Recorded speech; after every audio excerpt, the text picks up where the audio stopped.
Tras su viaje, mi esposa me confesó su traición.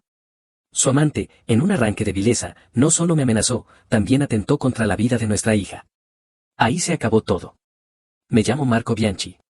Llevo 15 años como consultor en ingeniería, evito que puentes colapsen, superviso la seguridad de edificios y resuelvo problemas que otros creen imposibles. Pero aquella mañana de martes, delante de Julia débil junto a una planta extraña que Chiara trajo de su viaje, me descubrí completamente inútil. ¿Cuándo la puso mamá aquí?, pregunté, inclinándome para mirarla sin tocarla. ¿Qué es? Algo en esa planta gritaba peligro, hojas con un brillo aceitoso, un aire denso que parecía concentrarse alrededor. Julia, con la voz apenas audible, dijo, ayer cuando regresó de Costa Rica, me siento rara, me duele el pecho y no paro de toser. Chiara había vuelto la noche anterior llena de anécdotas, tirolesa por la selva, nado con delfines, radiante, eufórica. Pensé que eran las ganas de unas buenas vacaciones. Ahora, viendo a mi hija con dificultad para respirar, dudaba. Saqué el teléfono y tomé fotos desde varios ángulos. Mi mejor amigo Lorenzo, botánico en el centro de investigación de la universidad, era quien debía identificarla. Al levantar la maceta pesada, tibia al tacto por fuera, casi sentí que emanaba calor propio. La llevé al garaje, abrí ventanas y encendí el ventilador del techo. Julia respiró mejor, recuperó color. Papá, ese olor se parecía al de la medicina que me dieron cuando tuve neumonía, dijo, y el comentario me heló la sangre. Mandé las fotos a Lorenzo. Chiara trajo esta planta de Costa Rica. Julia comenzó a enfermar desde que la puso. ¿Sabes qué es? Su respuesta llegó tensa, urgente, nadie debe acercarse a esa planta. Voy para allá. Si acierto, es extremadamente peligrosa, no crece en Costa Rica, solo en Surinam y ciertas zonas de Brasil. La llaman muerte silenciosa. Su polen provoca en niños una rara afección que comienza en los pulmones y luego ataca el sistema nervioso. El trayecto de regreso fue interminable. Chiara decía que la compró en un mercado de San José como recuerdo para Julia. Si la especie solo existía en Surinam, entonces me había mentido. Al llegar, Lorenzo arrancó del coche con guantes y un equipo de campo. Tras un examen minucioso murmuró, Dastina toxicus. Muy rara. No debería crecer en Costa Rica. En Surinam la usan de pesticida, los pueblos locales la conocen por su toxicidad. Sentí un golpe en el estómago. ¿Qué había hecho Chiara?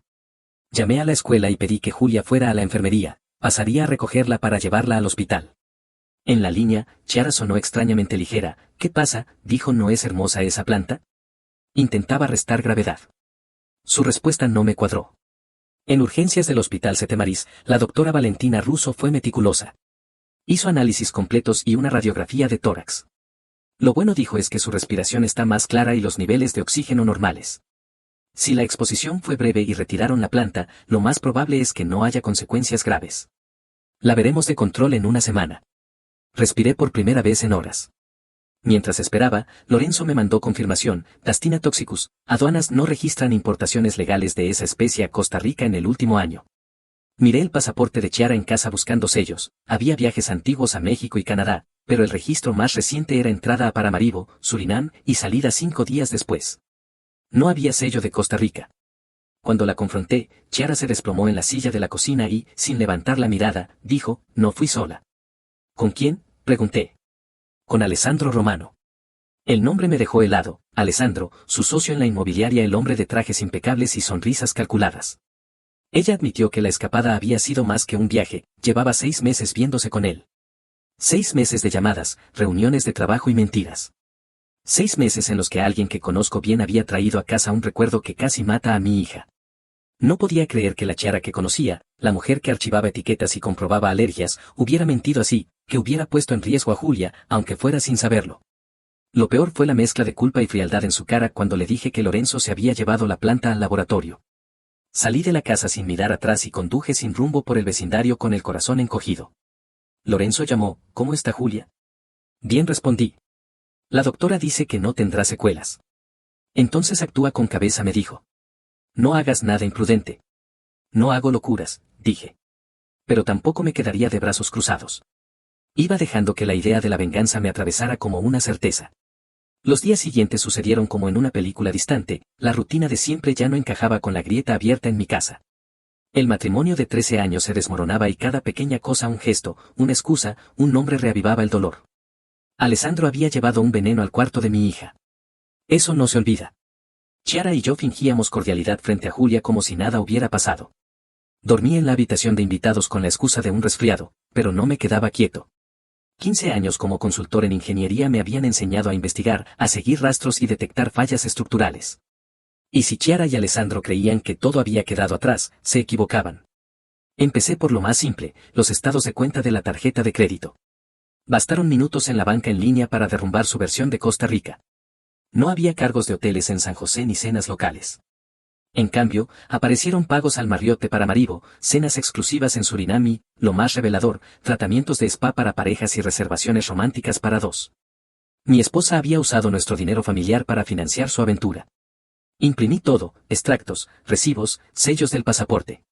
Luego llamé a mi amigo y abogado de confianza, Giuseppe Conti, a quien conocía desde la universidad y que había visto crecer a Julia como a una sobrina. Marco, qué sorpresa, dijo cuando atendió. ¿Cómo están Chiara y Julia?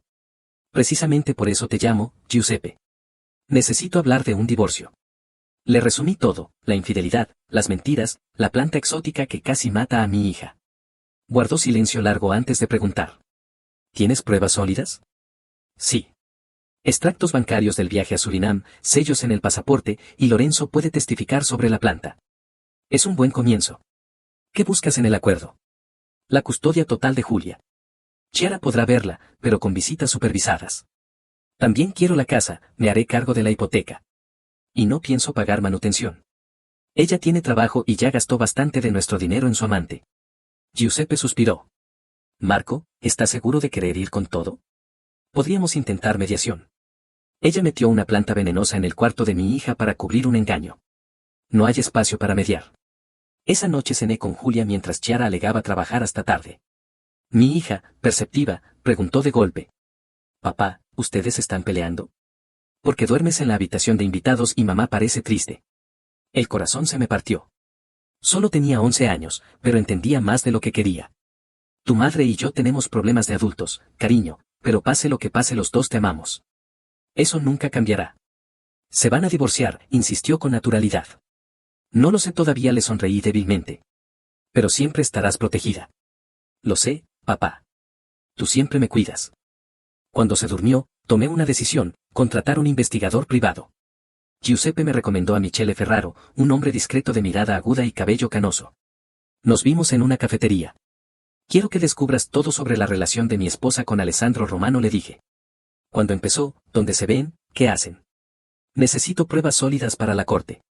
¿Busca exponerlos públicamente o enfocarse en la custodia? Preguntó Michele. La custodia. Ese hombre trajo a nuestra casa una planta que pudo dañar a mi hija. Necesito demostrar que no se puede confiar en Chiara. Le entregué el dossier, fotos, horarios, tarjetas, extractos. Asintió. En 2 semanas tendré un panorama completo. De camino a casa recibí un mensaje de mi amigo Davide Moretti. Vi a Chiara almorzando con un hombre en Sayé. Muy cercanos, ¿todo bien? El restaurante francés más caro de la ciudad. Solo habíamos ido allí en nuestro 10º aniversario. El acompañante era alto, cabello oscuro, traje caro, Porsche plateado afuera. No había duda, Alessandro Romano. Ya ni se molestaban en ocultarse. Esa noche, al llegar, encontré a Chiara tarareando en la cocina. ¿Cómo estuvo tu día?, preguntó sin mirarme.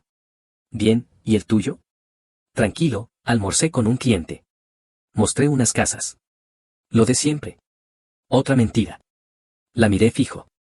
Tenemos que hablar de lo que sigue, custodia, casa, bienes. Tenemos que hablar de divorcio. Se desmoronó en lágrimas. Marco, por favor, probemos terapia de pareja. Cometí un error, pero aún podemos arreglarlo. No fue un error, Chiara. Fueron 6 meses de relación con otro hombre. Usaste nuestro dinero para pagar viajes románticos y trajiste a casa una planta peligrosa para nuestra hija. Lloró desconsolada. Te amo. Amo a nuestra familia. No quiero perderlo todo. Por un instante vi a la mujer de la que me había enamorado, pero enseguida recordé a Julia pálida, luchando por respirar. Debiste pensarlo antes de meterte en la cama con Alessandro Romano. La dejé llorando en la cocina. Subí a la habitación de huéspedes y encendí mi portátil. Empecé a investigar leyes de divorcio en Surinam, cuando el teléfono vibró. Un número desconocido. Deja de escarbar o lo lamentarás. Me quedé helado. Le envié la captura a Michele. ¿Puedes rastrear el número? Su respuesta llegó en segundos. Ya estoy en eso. Esto se puso interesante. En días siguientes llegaron 2 amenazas más, desde números anónimos. Una me pedía detener la investigación, otra insinuaba accidentes. Michelle rastreó los mensajes a un teléfono desechable comprado en efectivo. Las cámaras de seguridad habían fallado justo ese día. Demasiado limpio para ser casualidad. O Alessandro tenía contactos, o la aventura de Chiara era apenas la superficie de algo mucho más grande. Las amenazas, lejos de intimidarme, reforzaron mi determinación. Nadie se molesta en silenciarte si no estás tocando un punto sensible. El jueves, David me llamó de nuevo. Marco, ¿podemos vernos mañana? Es sobre Chiara. Prefiero contártelo en persona. Nos encontramos en nuestro bar de siempre. David, nervioso, me confesó. He escuchado cosas por el pueblo, de ella y Alessandro.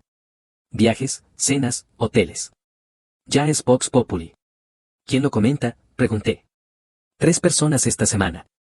Lo siento, Marco. Aquello, lejos de sorprenderme, me dio ventaja, en el divorcio no podrían alegar que había sido un desliz. Pero David insistió. Lo peor es que Alessandro presume de ello. Muestra fotos en el club de campo. Dice que algunas mujeres saben apreciar a un verdadero hombre. Incluso comenta que Chiara pronto te dejará, que está cansada de un ingeniero aburrido y quiere a alguien que le muestre el mundo. Apreté la botella de cerveza con rabia contenida. Alessandro no solo me había quitado a mi esposa, estaba usando mi humillación como trofeo público. ¿Y qué vas a hacer?, preguntó David. Recordarle que las acciones tienen consecuencias. Esa noche, conduje de regreso con un pensamiento fijo: si Alessandro quería humillarme en público, yo sabría responderle en el mismo terreno. Pero antes de actuar necesitaba más pruebas. A la mañana siguiente, Michelle Ferraro me llamó. Tengo buenas y malas noticias, dijo con voz grave. Empieza con las buenas. Conseguí pruebas contundentes, fotos de Chiara y Alessandro en restaurantes, hoteles y hasta en el apartamento de él. También registros de tarjetas con regalos costosos y llamadas constantes entre ambos. Me preparé para lo peor. ¿Y las malas? Esto es más serio de lo que pensabas. No solo se acuestan, Marco. Están planeando un futuro juntos. Escuché a Chiara hablar de presentar la demanda de divorcio y a Alessandro prometer que dejaría a su esposa. Me desplomé en la silla. ¿Esposa? Ah. Sí. Casado desde hace 22 años con Linda Romano. 2 hijos en la universidad. Y ella no sospecha nada. Michelle añadió otro golpe. Alessandro ha estado liquidando activos. Vendió acciones el mes pasado y transfirió $500,000 a una cuenta en las Islas Caimán. Silbé incrédulo. $500,000, suficiente para empezar una nueva vida. Michelle, averigua todo sobre Linda Romano. Voy a contarle todo, la aventura, el dinero oculto, que su marido planea abandonarla por mi esposa. Eso va a destrozarla. Perfecto. Ellos arruinaron mi vida primero. Esa tarde localicé a Linda en el estacionamiento de la escuela donde trabajaba como maestra de jardín de infantes. Una mujer de mediana estatura, cabello entrecano, mirada bondadosa. Se sobresaltó al escuchar mi voz. Señora Romano. Soy Marco Bianchi. Necesitamos hablar de nuestros cónyuges. En una cafetería cercana, 2 desconocidos compartimos el mismo dolor. Le conté todo: la planta venenosa, las mentiras de Costa Rica, los extractos y las fotos. Linda, temblando, me confesó que ya sospechaba desde hacía meses.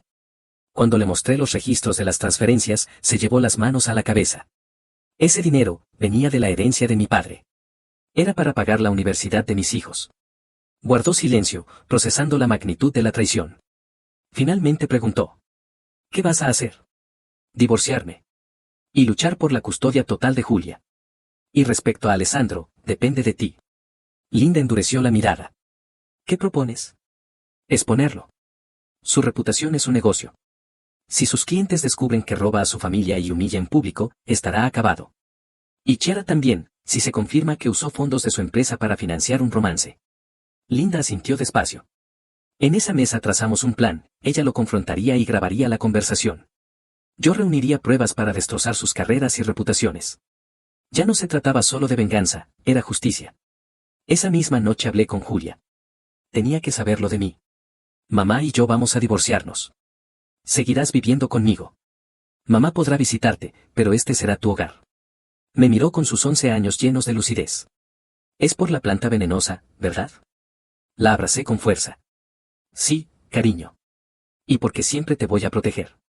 Horas después, Michelle me llamó alarmado. Alessandro descubrió la investigación. Amenazó con demandar a una de mis fuentes. Está desesperado. Y la gente desesperada hace tonterías. Como si el destino lo confirmara, recibí otro mensaje anónimo. Tienes 24 horas para detenerte. Última advertencia. Se lo mostré a Michele en la videollamada. ¿Sigues pensando que es él? Estoy seguro. Ten cuidado, Marco. Puede ir más allá de simples mensajes. Al día siguiente, Linda me llamó con novedades. Lo enfrenté por el dinero. Admitió las cuentas en el extranjero y prácticamente reconoció la infidelidad. Lo grabé todo. Y habló de ti, muy mal. Sentí hervir la sangre al escuchar cómo me llamaba un perdedor patético. Pero era perfecto, estaba grabado. Minutos después recibí otra llamada inesperada, Patricia Conti, la fundadora de la inmobiliaria donde trabajaba Chiara. Su voz era tan cortante como un bisturí. He recibido informes de que su esposa usó recursos de la empresa para costear un viaje personal con Romano. Tengo comprobantes. Es fraude, señor Bianchi. Voy a despedirla. Cuando colgué, comprendí que Chiara lo había perdido todo, su matrimonio, su reputación, su trabajo y quizás su libertad. Y todo por un hombre que ya preparaba su huida. Esa noche Alessandro me llamó directamente. ¿Te crees muy listo, Bianchi?, escupió. Lo suficiente como para no meter plantas tóxicas en la habitación de un niño. Se rió con desprecio. Eres un paranoico. ¿Esa planta solo crece en Surinam, te suena? No en Costa Rica. Su silencio fue confirmación. Esto termina ahora, Romano. Desapareces de nuestras vidas o todos sabrán quién eres. No tienes agallas. Pruébame. Colgué, con la sangre ardiendo. Pero la calma no duró. A las 3 de la mañana, un ruido seco me despertó. Tomé el bate de junto a la cama y bajé. Los cristales del salón estaban esparcidos por el suelo. Un ladrillo había atravesado la ventana. Al ladrillo le habían atado una nota, última advertencia. Apártate o tu hija pagará las consecuencias. Llamé al 911 y después a Michele Ferraro. La policía llegó primero, Michele apareció poco después con su cámara. Marco dijo mientras fotografiaba los cristales y la nota. Esto se ha ido de las manos. Es una amenaza directa contra Julia. Miré hacia arriba, donde mi hija dormía ajena a todo. Ya no era una pelea de adultos, era una cuestión de supervivencia. Y sabía, sin dudas, que Alessandro estaba detrás. Michele, compila todo lo que tengas de él, registros financieros, fotos, mensajes, lo que sea. Mañana por la mañana lo tendrás. Esa noche no dormí. Planeé, ordené, calculé. Al amanecer, ya tenía un plan, hundirlo en cada frente. Matrimonio, negocio, reputación y, si era posible, su libertad. Michele me entregó un dossier digno de una fiscalía, desvíos contables, fotografías, grabaciones de amenazas, hasta indicios que lo vinculaban con el ladrillo. Antes de usarlo, decidí darle cuerda para que cavara su propia tumba. Lo cité en el estanque del Parque Central. Llegó tarde, desaliñado, ojeroso, con las manos temblorosas. Era un reflejo ajado de su antiguo yo. ¿Qué quieres de mí?, preguntó con rabia cansada. Que reconozcas lo que hiciste. Que admitas que lanzaste el ladrillo. Negó, pero las pruebas fueron cayendo una a una, fotos de la ventana rota, la nota, una cámara de seguridad que mostraba a un hombre de su complexión, los mensajes amenazantes. Lo vi palidecer. ¿Qué quieres?, repitió, ya apagado. Que dejes en paz a Chiara, a mi familia, y te alejes de nosotros. ¿Y si no? Entonces te destruyo. Le entregué la carpeta. La arrogancia le duró 2 páginas. Al llegar a los extractos bancarios y a las fotos de hoteles, ya temblaba. Intentó aferrarse a la legalidad, pero yo había blindado cada prueba. Lo acorralé hasta que confesó. Fui yo. Lancé el ladrillo. Envié los mensajes. Grabé todo. Y antes de que terminara de suplicar, le mostré el mensaje que ya había enviado a Linda con la confesión. No había trato posible. En un arranque desesperado, se abalanzó sobre mí. Pero años de deporte me dieron ventaja, lo esquivé y terminó tropezando contra un banco. Esto no ha terminado, gruñó. Sí, Alessandro. Ya terminó. Esa noche hablé con Julia. Alguien rompió la ventana, le expliqué, pero la policía ya lo atrapó. Fue por lo de mamá, ¿verdad?, dijo con una madurez que me desarmó. La abracé fuerte. Ya terminó, cariño. Nadie podrá hacernos daño. Me alegra que siempre nos cuides, papá. Siempre lo haré. Poco después llamó Linda. Con la grabación en mano, Alessandro se rindió, devolvería el dinero y aceptaría todas las condiciones del divorcio. Su socio, al enterarse de los desvíos, también lo denunció. El imperio de Romano se derrumbaba. Chiara, mientras tanto, fue despedida de inmediato. Patricia Conti presentó cargos por fraude. Cuando recibió la notificación de divorcio, me llamó entre gritos y lágrimas. Podemos arreglarlo, Marco. No destruyas nuestra familia. Nuestra familia la destruiste tú el día que llevaste esa planta venenosa a casa. 3 días después, Alessandro fue arrestado. La noticia ocupó titulares, malversación, amenazas, la aventura con Chiara y hasta la planta tóxica de Surinam. La reputación de ella se hizo añicos. 2 semanas más tarde, aceptó el divorcio sin oposición. Obtuve la custodia total de Julia, la casa y la mayoría de los bienes. Chiara quedó con visitas supervisadas y la soledad que ella misma había cultivado. El día de la sentencia, Julia y yo plantamos flores en el jardín donde alguna vez estuvo la planta peligrosa. ¿Cómo se llaman?, preguntó ella. Caléndulas. Protegen de las plagas. Me gustan las plantas que cuidan a la gente. A mí también, hija. Esa noche me quedé en el porche, cerveza en mano, mirando el jardín nuevo. No pensé en la ruina de Chiara ni en la cárcel de Alessandro.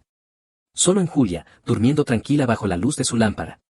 Cada caléndula era un símbolo, resistencia frente al dolor, belleza nacida de la adversidad y la certeza de que habíamos sobrevivido. Hice un juramento silencioso, jamás volvería a permitir que alguien pusiera en riesgo la paz de nuestro hogar.